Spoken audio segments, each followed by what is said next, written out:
अच्छा ये बात बताइए, पति पत्नी एक थाली में भोजन करते हैं। आजकल के लोग शादी हो जाए, आजकल के जो नए नए लोग होते हैं एक ही थाली में भोजन करते हैं। घर के पूरे लोग खा लेते हैं, भोजन कर लेते, पूरे सदस्य भोजन करते हैं, तो उसके बाद में पति पत्नी एक थाली में भोजन करते हैं। आपके हिसाब से बहुत अच्छा है, आपको लगता है एक थाली में भोजन करेंगे।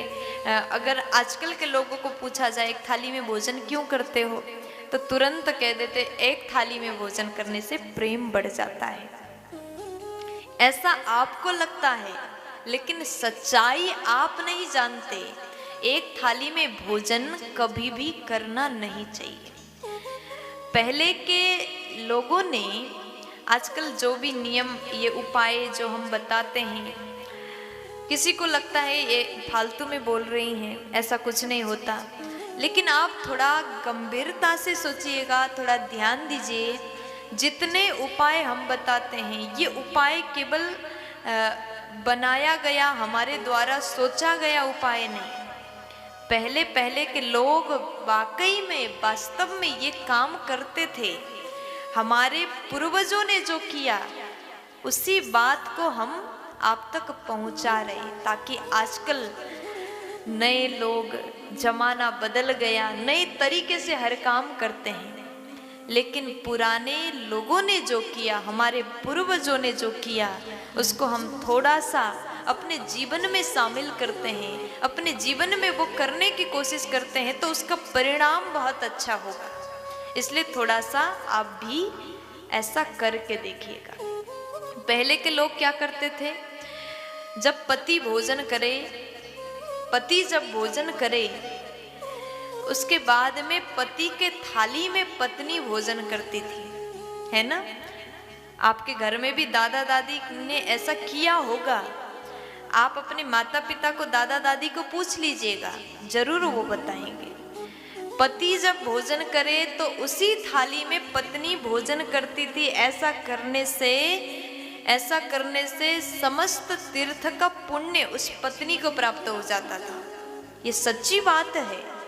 तीर्थों का फल उस पत्नी को, उस नारी को प्राप्त हो जाता था। लेकिन आजकल के लोगों ने थोड़ा सा बदल दिया।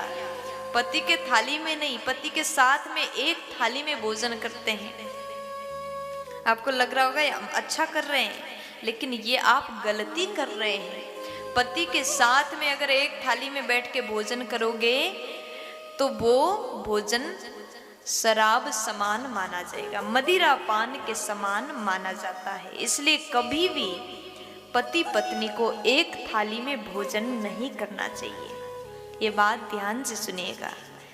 पति के भोजन करने के बाद अगर वो थाली में भोजन करे पत्नी, तो तीर्थ के फल, तीर्थ के प्रसाद समान बन जाता है, तीर्थ के प्रसाद समान बन जाता है वो भोजन।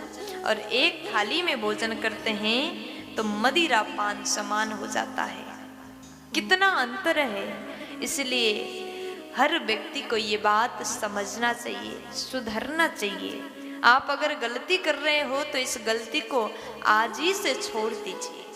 और उसके बाद में कहा जाता है, अगर घर की बेटी, कुंवारी बेटी जिसका विवाह नहीं हुआ, पिता के साथ में अगर भोजन करती है, पिता के साथ में अगर घर की कुंवारी बेटी भोजन करती है, तो ऐसी बेटी पिता के अकाल मौत को भी हरण कर लेती है।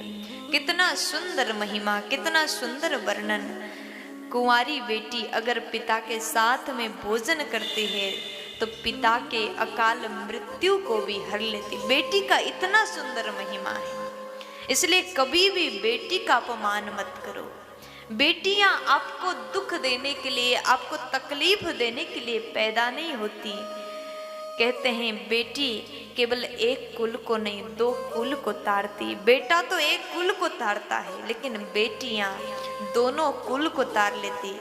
लेकिन आजकल के लोग ऐसी बेटी को ही गर्भ में मार देते हैं। घर में अगर बेटियां हो जाए तो रोने लग जाते, अगर घर में बेटा आ जाए तो लड्डू बांटते हैं, हमारे घर में बेटा हुआ, हमारे घर में बेटा हुआ है।